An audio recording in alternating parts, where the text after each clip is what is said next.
Most organisations do social media very poorly. Social media platforms and traditional websites are fundamentally different because a website is mainly a one-way channel of communication and social media is a two-way conversation. The first thing organisations don't understand is that on social media you do not own the narrative.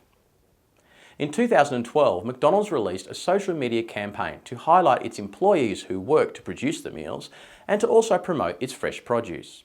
They used this hashtag, which is a tag used to enable people to follow the stories and contribute their own. It backfired badly, with thousands of people then expressing their views as to why McDonald's was so unhealthy and discussing poor food handling practices, including different foreign objects being found in their burgers. You don't own your comments on Facebook or Twitter, they do, and anyone can have their say. So why would a business risk using social media? Social media does provide additional marketing and communication channels that can't be ignored. And the large social media platforms are also changing. Facebook now has a news feed to replace the need for people to log into their local news service. It also has a search engine function. Pinterest, a platform where people curate other people's content, has invested heavily in its search engine as it aims to take on Google's market dominance. Therefore, if your customers are going to search for your product through a social media platform, your business has no choice but to maintain a presence on that platform. In our business at KnowledgeEquity, we realised early on that engaging our customers through social media was critical to our success. How many of you found out about us through a direct advertisement versus hearing about us from your peers? How do we build credibility that our product and our people are of the highest standard without building a community of followers? And none of this happens overnight. Yes, we hear of a person putting up a cat video that receives 1.4 million YouTube hits in 7 days, but 99% of social media strategy for an organisation is execution of well-planned tasks.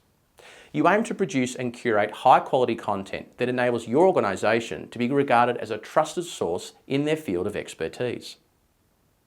At KnowledgeEquity, we want to be known as the best teachers and trainers in the accounting space, not for cute cats. Our previous focus has been on corporate clients, so we are very new to the social media space, and we are constantly learning and trying to improve.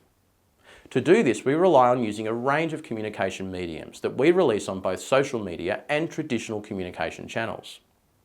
Our video production is key to engaging with you guys, but we also write blogs, spend time in Facebook and LinkedIn conversations, run online webinars and events, input into wikis, and write material for other educational institutions who push that out through their social media platforms.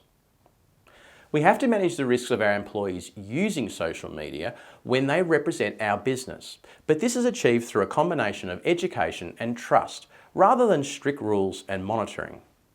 At the end of the day, every person has a right to post what they want about any topic on their own personal accounts. Measuring the success of social media is probably my biggest challenge at the moment. We hear the words likes, shares, comments, engagement, reach, but what do they actually mean?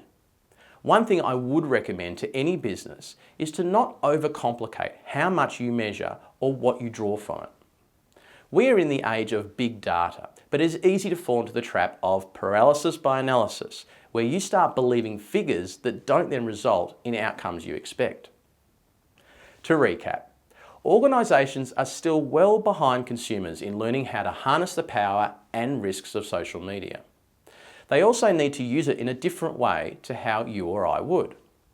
No one owns their content on a social media platform, which means in most cases, any person can come and give you positive or negative feedback without you preventing it.